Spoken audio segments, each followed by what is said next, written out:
Bismillah ar-Rahman ar-Rahim. Salam alaikum wa rahmatullahi ta'ala wa barakatuhu. Que la paix soit avec vous. Inch'Allah. Que votre journée soit belle.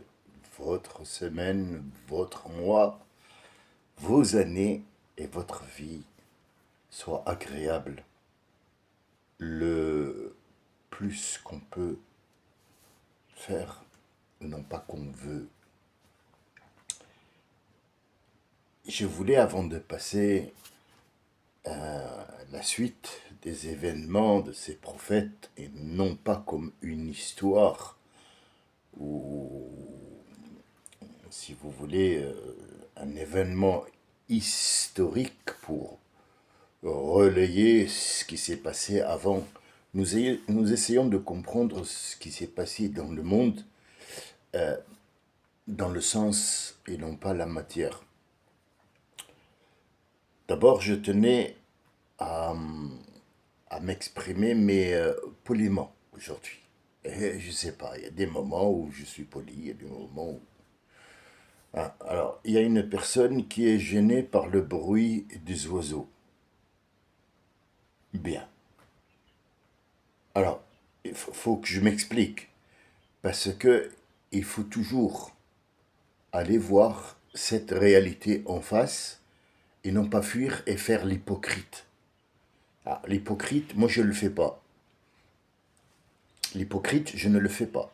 Et quand il y a quelque chose qui ne va pas, même pour une seule personne, et que les autres ils vont me dire ouais mais ne lui réponds c'est un con, c'est déjà un con dans la société qu'il faut ben oui, s'il y a un microbe dans le corps et qu'on dit c'est pas grave, c'est un microbe, il va se multiplier. Donc faut absolument lui dire t'es con. C'est comme ça que ça se passe. Rasoul alayhi salam n'aime pas l'anamima. Namima, c'est quoi? Ça veut dire parler d'autrui en leur absence. Mais il nous dit, quand il y a un problème ou que vous connaissez un voleur dans la société, que même le prophète sait très bien que dans la société musulmane, il va y avoir un voleur. Dites-le à voix haute à tout le monde, il y a un voleur. Et pourtant, l'islam dit, couvre ton frère, et c'est pas mon frère, c'est un voleur. Attention, je joue pas sur les mots. Eh oui, on va pas jouer sur les mots. C'est un voleur, c'est pas un frère. C'est un musulman, enfin je sais pas, il veut être ce qu'il veut, j'en ai rien à foutre, il peut même être Bernard-Henri Lévy s'il a envie.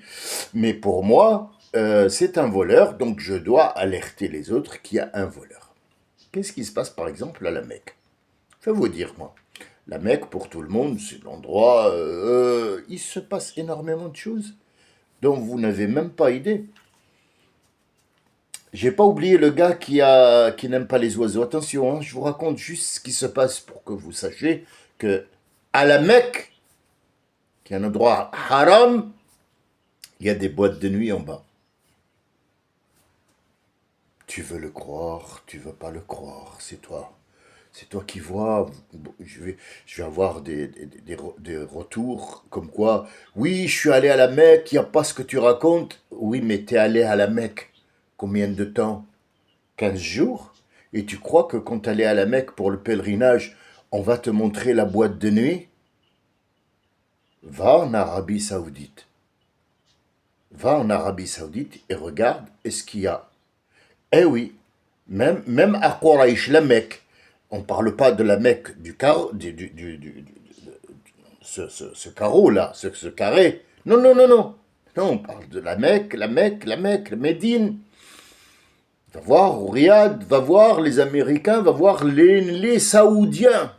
Saouadallahu wujuhahum. Saouada, ça veut dire que Allah noircit leur visage. Mec, boîte de nuit, alcool, whisky, pute, tout. Jeux de société, jeux d'argent, tout. Est-ce qu'on a alerté? Non. Donc je reviens à celui qui n'est pas content parce qu'il y a le bruit des oiseaux. Si t'es pas content, je ne sais pas si je te dois un respect, mais moi personnellement, et mes oiseaux, on t'emmerde. Et c'est pas la peine que tu apprends avec nous. Tu dégages parce que c'est un paradoxe en fait. Tu vas apprendre, mais les oiseaux te gênent. Si les oiseaux te gênent, les vers de terre te gênent, les poissons te gênent, l'air te gêne, tu es en train d'apprendre quoi avec nous? Quoi? Qu'est-ce que tu es en train de nous dire? Rien. Donc généralement, quelqu'un comme toi, je ne sais pas si tu es une femme ou un homme, j'en ai rien à foutre, tu dégages de cette chaîne et tu vas voir, par exemple, il y a la musique. Tu vois, va voir Yara, va écouter du rail. C'est de la musique sale. T'aimes ce qui est sale, mais t'aimes pas les oiseaux. C'est con tout ça, dis donc. Et si les oiseaux te gênent autant que ça, disons que moi j'ai tout faux. Et que pour m'écouter, il faut que tu sois... Alors déjà, moi je fais pas de spectacle. Une. Deuxièmement, si vraiment ce que moi je dis est intéressant, généralement t'oublies le son des oiseaux derrière. Parce que généralement, on est toujours concentré avec la chose qui nous intéresse. Pourquoi tu te concentres parfois sur tes choses? Tu es entouré de bruit. Des bruits, mais tu n'as même pas idée. Il y a des gens qui habitent au bord de l'autoroute. Ils vivent jusqu'à aujourd'hui, ça fait 20, 30 ans. Pourquoi? Parce qu'il est concentré sur sa vie, il sait très bien que ça, voilà, il y a des voitures qui passent, et ça fait un bruit énorme. Pour quelqu'un qui n'a pas l'habitude, ce bruit va le gêner énormément parce qu'il n'est pas concentré, parce qu'il n'y a rien de concentré. Mais disons qu'il y a un match à la télé, monsieur, j'aime pas les oiseaux, il y a un match, tu es concentré avec le joueur ou avec le bruit du stade où il y a des millions et des millions de personnes qui hurlent et qui gueulent? Dis-moi. Tu vois, la vérité, c'est toujours pas bon. Et c'est le sujet d'aujourd'hui, Inch'Allah, avant de passer voir les autres prophètes, ce qu'ils ont duré, pour savoir où ils sont situés dans ces 5000 ans qu'on a vécu, oui, dans un certain sens. Il faut d'abord savoir qui on est. Est-ce qu'on est sincère avec nous? Est-ce on arrive à comprendre les choses? Je ne crois pas du tout. Et je voulais ouvrir ce débat avec vous pour voir un petit peu on en est où. Pas dans notre discussion, non, on en est où dans notre vie. Quelqu'un m'a posé une fois la question de qu'est-ce que le paradis et qu'est-ce que l'enfer.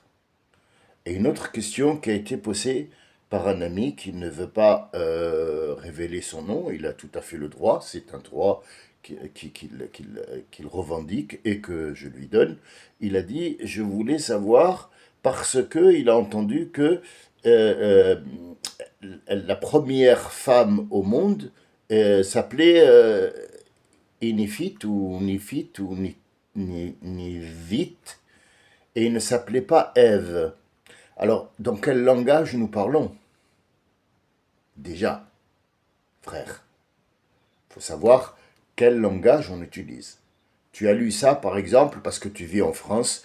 Alors, on a le latin, on a le grec ancien, on a le français, on a l'allemand, l'anglais. Voilà, donc tout ça, les mots ont été traduits. S'ils ont été traduits, c'est qu'ils viennent d'une seule source. Il n'y a pas de Bible française. La Bible a été en latin ancien, ou en grec, ou je sais pas quoi. Bref, s'en fout, c'est pas ça le problème. Je sais en quoi elle était et comment. Voilà, mais disons que, est-ce que Jésus parlait arabe? Est-ce que Jésus parlait hébreu? Est-ce que Jésus parlait anglais? Non. Et pourtant, la traduction est partout.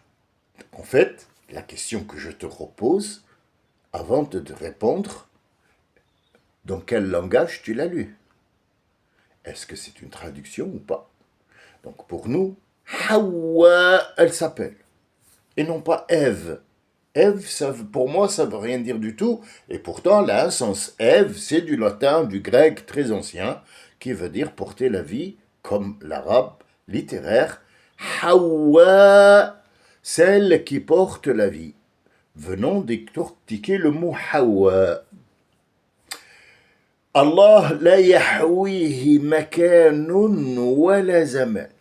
Allah la yahwihi makanun wala zaman. Allah, tout le monde l'a compris. Là, c'est formel. C'est un nom qui n'a pas de oui et qu'il ne peut pas y avoir un peut-être. Non formel. Ne peut pas être contenu. La yahwihi, ça veut dire Allah ne peut pas être contenu par un endroit ou un temps. Donc le mot yahwihi, ça veut dire contenu, contenir. Mais est-ce que ce mot-là, quand les Marocains du Maroc, Marrakech et compagnie, le Maroc, utilisent ce mot, c'est un gros mot pour eux. Ça veut dire que s'il y a des gens qui m'écoutent maintenant au Maroc, et moi j'arrête pas de dire le mot Yahwihi, Yahwihi, c'est un gros mot pour eux. Donc là, tout le monde s'est levé, la femme avec son mari, le père avec son fils, tout le monde se cache les yeux. Pourquoi? Parce que Yahwihi, ça veut dire il a niqué. Eh oui, mais c'est comme ça, parce que leur langage a été déformé. Donc Yahwihi, ça veut dire faire l'amour, quelque part. L'acte sexuel. Pour le Maroc. Est-ce que Yahwihi en tunisien, ça veut dire quelque chose? Non. Ça ne veut rien dire du tout. Mais l'arabe littéraire, ça veut dire contenir. C'est l'être qui va contenir la vie à partir d'un acte sexuel. C'est le nom de Ève, Hawa. Adam, il porte le nom de marron. Adam, la couleur de la terre, marron. Qu'elle soit foncée ou claire, c'est un mélange qu'on va mélanger ensemble la terre, que ce soit de la porcelaine, que ce soit des pierres, que ce soit de l'argile, que ce soit que de la boue, peu importe, ça devient toujours du marron. Ce marron-là qui est omniprésent dans la vie, et c'est la couleur de la terre. Tout revient terre. Prenez par exemple un paquet de gouache chez vos enfants, si vous avez des enfants ou si vous n'en avez pas. À Carrefour, ils vendent un paquet de gouache qui ne coûte pas grand-chose, c'est 1,50 €. Faites l'expérience pour avoir ce qu'on appelle un savoir. Mélangez tous ces tubes, tous, videz-les dans un pot. Ne vous inquiétez pas, c'est de la gouache qui va s'enlever avec de l'eau. Mélangez. Dites-moi le rouge, le jaune, le vert et le blanc. Qu'est-ce que ça va donner? Ça va donner du marron. Magie? Sorcellerie? Non. Tout a été créé de terre, elle revient de terre. Une momie, quand elle est morte et quand elle est séchée, elle revient de terre. Le mammouth qu'on a trouvé dans la glace, qui est mort, ça fait 50 milliards, 65 millions d'années, on l'a trouvé marron, de couleur marron. La momie de Ramsès, marron. Et oui, quand on mange de la tomate, des piments jaunes, de la couleur dans une assiette, voilà, du poisson, ça a de la couleur, un plat, c'est magnifique, c'est, voilà, du vin rouge, du jus d'orange orange, du jus de citron jaune, aux latrines, tout le monde a la même couleur, croyez-moi, croyez-moi. Vous n'avez pas à me croire, essayez. Essayez. D'accord. Qu'est-ce qui se passe alors? Pourquoi nous n'arrivons pas à comprendre tout ça? Tout simplement parce que nous ne le voulons pas. Et donc, avant de parler des prophètes et de ces sensations et de ces machins, J'espère que j'ai répondu à Ève. Que veut dire Ève? On est bien d'accord? Et Adam, qui n'a même pas été posé la question, mais c'est un plus. Passons maintenant paradis et enfer. Paradis et enfer. Qu'est-ce qu'on a comme compréhension pour le paradis? Qu'est-ce qu'on a pour l'enfer? Alors apparemment, le paradis, c'est un endroit qui n'est pas ici, il est au ciel. Et donc on va rentrer dedans ou je sais pas quoi. Et il y a des gens qui ont, euh, qui, Allah leur a construit en briques d'or des murs.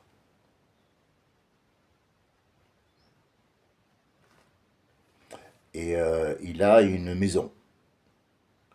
Et apparemment, il a beaucoup de femmes, hein, des hour, ils appellent ça hour al-ain.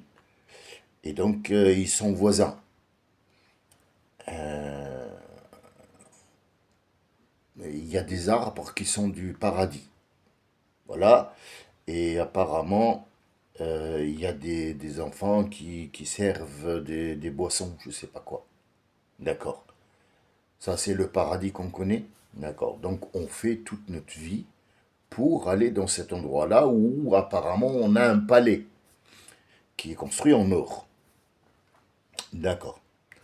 D'accord. Jusque-là, moi, j'ai rien à dire. Ça s'entend. Ça s'entend. Oui, ça s'entend. 100 ans. 100 ans qu'on n'arrête pas de raconter des conneries comme ça. Et l'enfer, c'est un endroit où tout le monde brûle. Pourquoi? Parce que dans le Coran, c'est écrit Anar waquduha an-nas wal-hijara. Ça veut dire que les gens, l'approvisionnement en carburant, ce sont les gens eux-mêmes et les pierres. D'accord. Et c'est quoi? Et Saqar, en fait, c'est des étages où il y a l'étage tout inférieur qui s'appelle Saqar et en haut, c'est un feu moyen.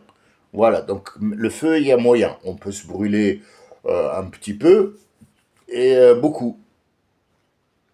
Ah oui, si tu mets la main sur une bougie, par exemple, et que tu brûles, c'est pas la même brûlure que si, par exemple, tu mets la main sur du gaz, qui est... D'accord. Donc ça brûle moins que l'autre.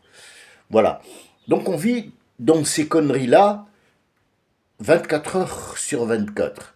Et donc on travaille et on fait en sorte que, allez, donne-lui 1 euro parce que quand tu fais ce geste, zama, sadaqa, on va aller au paradis. Vous voyez notre compréhension, peu importe ce que je vais vous dire sur le prophète, sur le machin, sur le truc, ne marchera pas. Parce que vous n'arrivez pas à comprendre déjà qui vous êtes.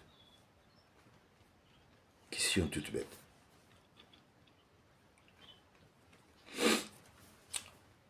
Comment ressentez-vous la douleur? Est-ce qu'il y a des gens qui ne ressentent pas la douleur? Qu'est-ce que ça veut dire le mot douleur? On a des maux de tête. On a mal à la dent. On a mal au foie, on a mal au ventre. On a le mal du pays. J'ai mal pour les gens qui meurent. Est-ce que tous ces mots-là, et non pas les mots qu'on prononce, hein, les mots, les mal, ça veut dire l'ensemble du mal qu'on ressent, est-ce qu'ils ont tous le même sens? Par exemple, on dit, ah, lui, c'est le mal incarné. Est-ce que le mal, ça veut dire on a mal et incarné, expliquez-moi les mots, parce qu'on utilise des mots et parfois on nous dit, ah, mais il me casse la tête avec ces histoires-là. C'est de la philosophie. Attends, attends, attends, attends. Mes mots à moi, enfin mes mots à moi, c'est pas à moi, hein. Les mots qu'on utilise, c'est de la philosophie. Tu utilises quels mots pour ne pas être philosophe dans ta vie? Les mots de tous les jours. Donne-moi à manger, je vais faire caca, je vais faire dormir, je vais travailler, de l'argent, la banque, ça c'est des mots qui ne sont pas philosophiques. Mais tous les autres, c'est de la philosophie qui te gêne. C'est ça le problème. Le problème est plus gros que vous ne... Ça dépasse l'entendement. Ça dépasse l'entendement. Et donc, il y a des gens qui s'amusent à dire « Ah oui, mais il a oublié le S quand il a... Mais je t'emmerde, toi et ton S de merde !» Ça veut dire que le mot, quand il est écrit, effectivement, il y a des règles. Je ne vais pas sortir des règles. Bon, j'ai oublié un S, je ne suis pas doué dans l'écriture. Quand j'ai dit les chevals, je voulais dire qu'il y a plusieurs chevals, je me suis trompé, ou je ne connais pas ce mot. Alors, on va en faire toute une histoire. Oui, il n'est pas français parce qu'il ne sait même pas parler. Oh, oh, oh. Allez, apprenez à parler en français. On dit les chevaux. T'as déjà senti ta merde? Non? Ben, essaye, tu vas voir. C'est pareil que les chevaux, hein. Empire. Ou le cheval. Donc là, on est devant un dilemme grave.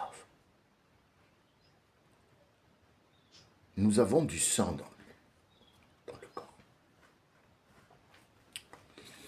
Ce sang, je parlais pas scientifique parce qu'il y a des gens qui m'écoutent là, on ne peut pas leur parler de endorphine, sodium de magnésium, sodium de nitrite de sodium, endorphine,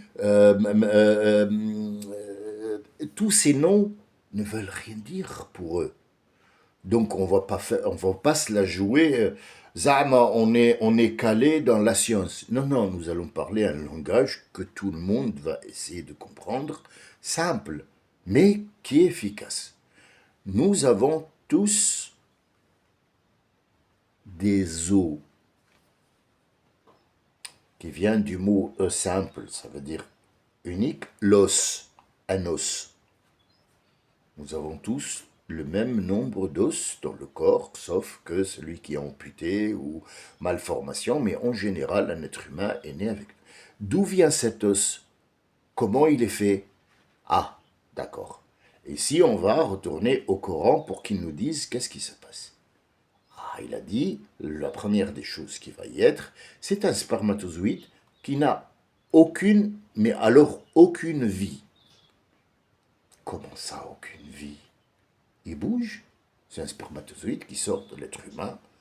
Yakhruju ma de l'eau, yakhruju qui sort ma bayna sulbi wa tara'ib, qui sort d'entre le solide et le liquide. Ah bon? Oui. Qui fabrique ce truc-là? C'est un travail entre la prostate, les bourses, et il y a une sorte de sécrétation ou sécrétion qui se fabrique pour que ce spermatozoïde, cet animal qu'on appelle pour l'instant animal vivant, qui bouge dans tous les sens comme ça, avec une queue, une tête, et qui va aller... il y en a combien? Il y en a des milliards, mais il y en a un seul qui va arriver, ou deux. On l'a vu l'autre fois. D'accord. Mais est-ce qu'il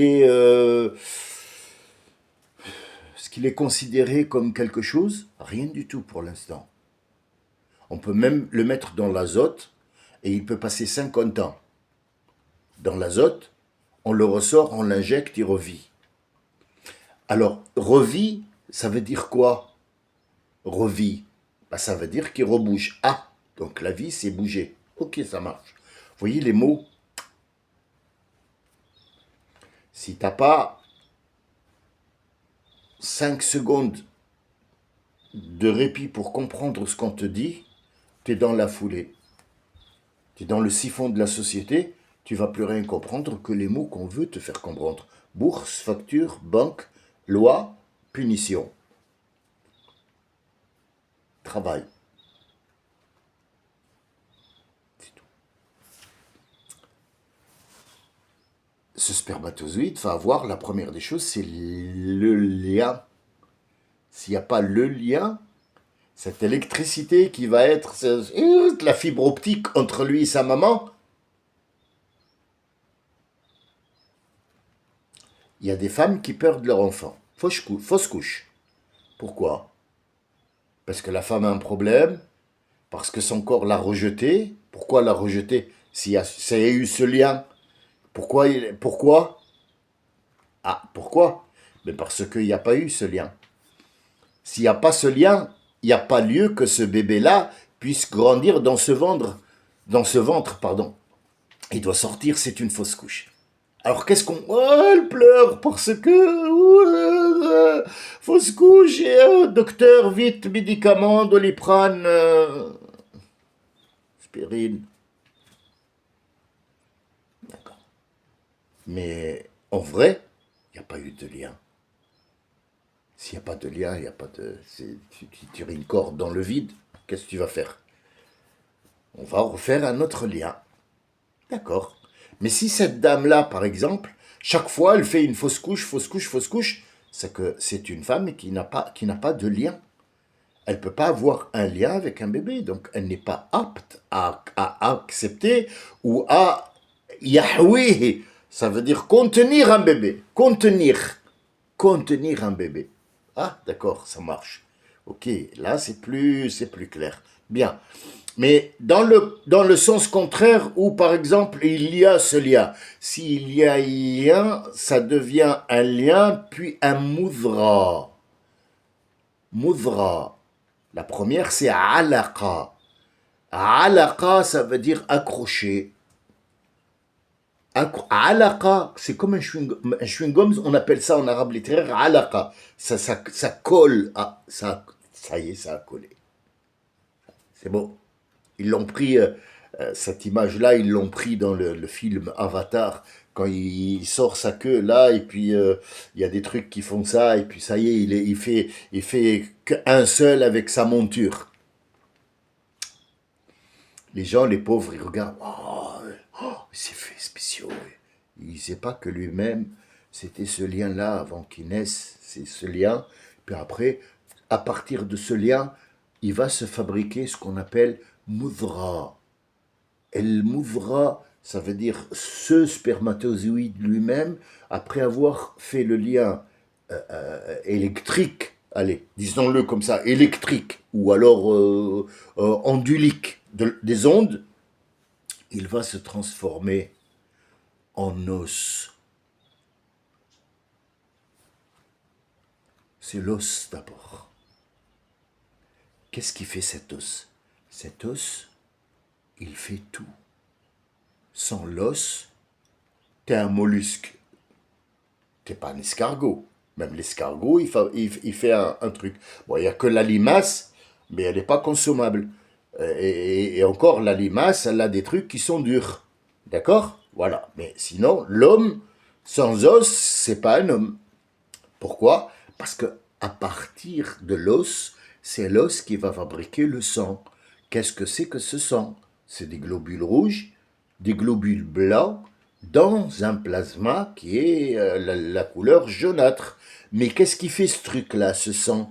Ce sang-là, en fait, c'est lui qui a le gène, les génétiques, enfin ce que tu hérites, c'est lui qui va fabriquer et se refabriquer le sang, c'est lui qui sécrète tout ce qui se passe dans le corps. D'accord. L'endroit le plus dur, c'est le coccyx. Le coccyx, c'est un tout petit os qui se trouve à l'arrière, comme la sortie de la queue, sauf que l'homme, sa queue est devant, l'animal, la queue est derrière. Mais à l'embouchure de la queue, ou de l'endroit de la queue qui devait être une queue, apparemment l'homme était un singe, il avait une queue derrière, elle est devenue devant. Bon, bref, il y avait le coccyx et il y a ton double, ton clone. Quand tu mourras, ce clone-là, il y a tout dedans, il y a le lien, il y a tout, hein, c'est ton disque dur, incassable. Mais après, il y a le crâne. Ah, le crâne, c'est l'endroit, le quartier général qui va avoir toutes les informations et qui va dire allez fais ci, allez fais ça, allez je sais pas quoi, il va donner les ordres, il va ressentir les choses. Bien, d'accord. Jusque-là, j'espère que j'ai pas été lourd et lent, mais disons que pour comprendre le reste des gens, des prophètes, des machins, il faut d'abord que se comprendre soi-même. Ce sang, je vais aller plus vite pour que les gens ne puissent pas voilà, c'est bon, il nous saoule avec ces histoires. L'os, c'est l'os qui fabrique ce sang. Évitons de parler maintenant du cœur, de la rate, du foie, sinon ça va être la faculté des sciences. Le sang contient tout. C'est lui qui va prendre les protéines, c'est lui qui va prendre les vitamines, c'est lui qui va... Mais la grande quantité qu'il y a dans le sang, c'est le fer. C'est le fer. C'est le métal. L'autre fois, je suis allé à une mosquée, j'ai entendu l'imam, alors il était beau hein, avec son truc, machin, le bâton, tout ça. وأنزلنا الحديد فيه بأس شديد. Je dis, il va nous expliquer quelque chose. Attends, bouge pas. Tais-toi, il va nous expliquer. Vas-y, Cheikh, explique-nous. وأنزلنا الحديد. C'est la sourate de l'Hadid. Dieu a dit, et nous avons révélé le fer. Et il y a eu, le fer est descendu du ciel pour que l'homme fabrique des machines. Ah, pardon, excuse-moi. Ah ouais? Ah oui, dis-moi que t'as tout compris, toi. Oh, putain de ta race. Oh là là là là, qu'est-ce qu'il comprend des choses? Hein, espèce de petite frappe. Viens. Ça se passe dans ma tête, on est bien d'accord. Je ferai pas ça. Descendu d'où? De quel étage? Qu'est-ce que tu racontes comme connerie? C'est quoi, il a descendu le fer? À un certain moment, faut arrêter. Hein. Bah, faut arrêter. Ah oui. Comme ça, c'est mieux. Quand tu fermes ta gueule, c'est mieux. Parce que quand tu ouvres on dirait que tu as mangé un mort. Oh là, oh putain, t'as mangé un mort ou c'est toi le mort? Parce que là, tu induis tout le monde en erreur. Ce sang qui est en toi, il s'oxyde comme le sang qui est à l'intérieur. Donc on mange des légumes, on mange des trucs pour ça, que ça ne s'oxyde pas. Parce que si ça s'oxyde, on meurt. La première des vaccinations qu'on a, c'est contre le tétanos. Ça veut dire que le sang, pour qu'il ne s'oxyde pas. Comment tu tues un cochon et tu manges son sang qui est oxydé? Explique-moi. Comment tu manges du jambon? Et maintenant, pour les musulmans, ils ont fait un jambon halal où on met du nitrite de sodium. Qu'est-ce que le nitrite de sodium, ce saucisson? Alors, ce saucisson, c'est celui qui va donner la couleur rose à cette viande pour qu'elle soit plus appétissante. Oh, c'est du jambon, oh, il est rose, mais il n'y a jamais eu de viande cuite qui soit rose. Eh non, si, c'est du jambon rose. Bref, je ne parle pas que du halouf. Ils ont fait de la dinde, de la graisse de dinde avec de la viande de dinde, et ils ont mis du nitrite de sodium dedans. Il y a une machine qui pique ce nitrite. Ah oui, pour les industriels, il en a rien à foutre de toi. Qu'est-ce que ça fabrique, ça? Ça oxyde le sang.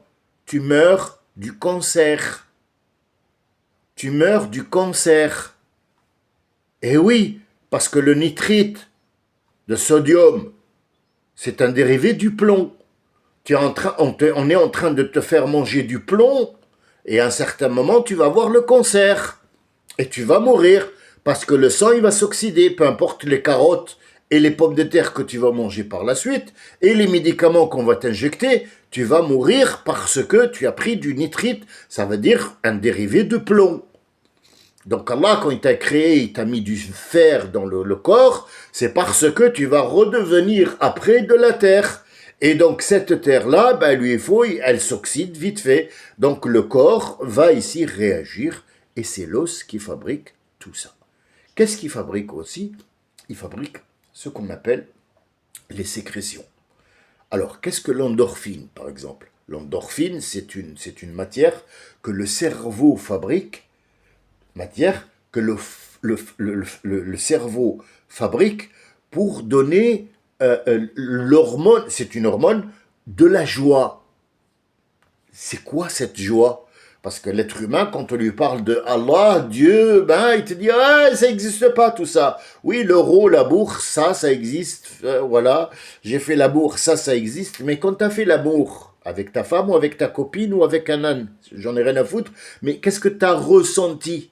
Ah, j'ai ressenti de la joie. Euh, c'est dans la bourse, ça? Ou dans les bourses? Parce que les deux, c'est dans le cerveau. Il y a des gens qui ont une maladie analgésique qui fait en sorte qu'ils ne ressentent pas la douleur. Et donc ces gens-là, ils sont dangereux pour eux et pour les autres. En fait, il peut se blesser sans s'en rendre compte et il peut se vider de son sang, donc on les surveille. Alors vous me dites, oh c'est bien si je ne sentais pas la douleur. Ah, qu'est-ce que la douleur? Qu'est-ce que c'est une douleur? Parce que là, par exemple, je me coupe, ah, j'ai mal, et puis après, ah, j'ai mal, parce qu'elle se reconstruit, puis après on a cicatrice, et puis après on a le mal, comme celui à qui on coupe la main, il a mal au doigt. Mais tu as la main coupée. Comment tu peux avoir mal aux orteils quand on t'a coupé la jambe? Ah oui, mais ça c'est les douleurs fantômes. Douleurs fantômes, ça veut dire quoi? Ça ne veut rien dire du tout, c'est un truc pour berner les gens. Mais non, tout se passe là-dedans. Là, là, le quartier général dit alerte, alerte, le corps, il y a un problème. Donc il va le faire ressentir en mal. Ce mal-là va augmenter ou diminuer selon ce qu'on... Alors qu'est-ce qu'on fait pour ne plus avoir mal? On va te faire dormir la tête. Ça veut dire qu'on va te donner un Doliprane. De quoi est formé un Doliprane? La moitié, c'est de la drogue. Eh oui, c'est un anesthésique. Allez, enlevons le mot drogue parce qu'il est un peu compliqué, mais disons que c'est de l'anesthésie tout simplement qui va faire en sorte que ça y est, on sent ah bah c'est bien, j'ai pris un Doliprane. Et l'autre moitié, c'est des agents biologiques, enfin c'est des cellules qu'on a fabriquées qui vont travailler pour que le corps puisse bouger tout simplement. Est-ce qu'on a guéri le mal? Non, non, on l'a endormi. Parce qu'il faut reprendre aussi un Doliprane encore tous les 4 heures. Et il y a des médicaments tous les jours, tous les demi-heures. Ah, d'accord, ok, ça marche. Ok, mais ce mal-là, c'est quoi? Ce mal, en fait, c'est ce que le cerveau ressent comme danger ou pas. Et donc, il s'intensifie. Ah, il va de 1 fois 1000 fois 50 000 fois 70 000 fois 50 milliards. Et quand on meurt, ce mal, tout ce qui est mal, les maux, j'ai mal pour les autres, j'ai mal au cœur, ah, j'ai mal, ça me fait dans la poitrine, j'ai une douleur. Pourquoi tu as des cicatrices? Non, c'est à l'intérieur, je suis pas bien, j'ai peur, j'ai un malaise. Tout ça, ce sont des mots qu'on ressent. Et quand on meurt, ces mots-là, ils sont éternels et infinis. Ils grandissent, ils grandissent, ils grandissent. Et on a l'impression d'être brûlé. Ça s'appelle l'enfer. Aucun sentiment de bien-être, aucun médicament ne va guérir ça. Parce que ce sont des sensations. Vous allez être en enfer dans la sensation. Ce que nous décrit le Coran, comme quoi c'est Saqar, premier étage, deuxième étage, c'est pas un étage. C'est pas un étage. Il n'y a pas d'étage. Il y a ce qu'on appelle plus grand, plus fort, plus intense, ou moins intense, mais ça reste que des douleurs. que des brûlures. An-nasu wal-hijara brûle. Qu'est-ce qu'une brûlure? Chez nous, ici, quand on est vivant, la brûlure, c'est le feu, on va allumer le feu. Mais que produit ce feu? Pourquoi ce feu, il brûle?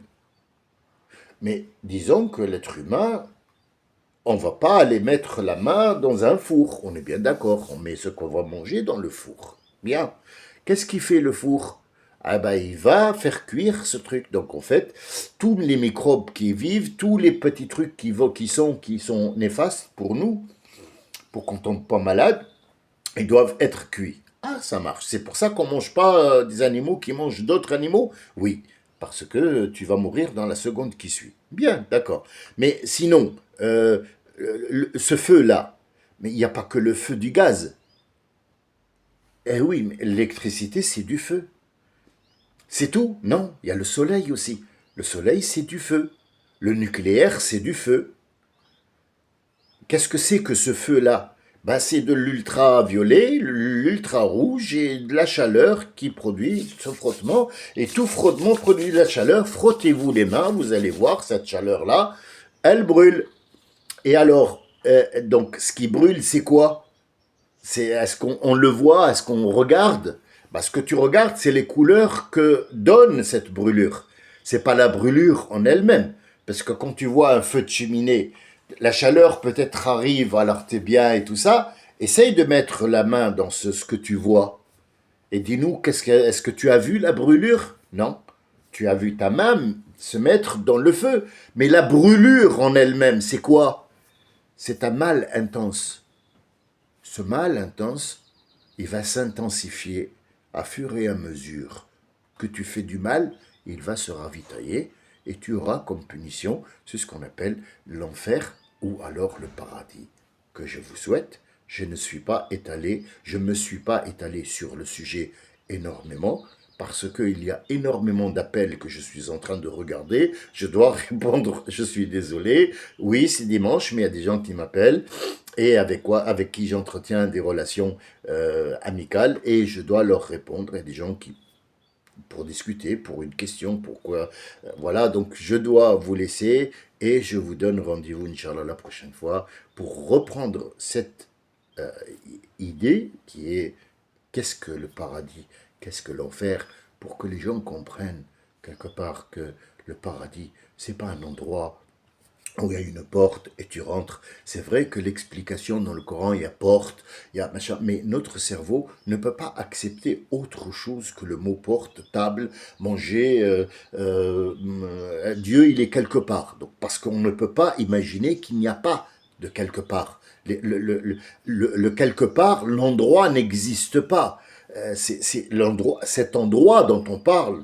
On vit là, par exemple. T'es où, toi? Ouais, je suis sur Marseille. L'autre, il est sur Paris. L'autre, il dit, ouais, moi, je suis au Luxembourg. C'est un repère, c'est pas un endroit. Cet endroit peut demain ne plus exister. Donc comment peut-on prendre un endroit qui peut ne pas exister demain comme étant un repère sur lequel on va se fonder? Donc il n'y a pas de fondation là-dedans, la fondation est à l'intérieur. Le seul endroit qu'on peut avoir, c'est le cerveau, et ce cerveau-là, il est immense et énorme, et il faut absolument que ce cerveau comprenne, et c'est ce qu'on appelle l'âme. Cette âme, c'est des informations que le cerveau comprend pour qu'il puisse se mettre en contact avec un nefs qui ne parle pas le même langage, qui parle un autre langage, où il n'existe pas un endroit ou du temps. Salam alaikum wa rahmatullahi wa barakatuh.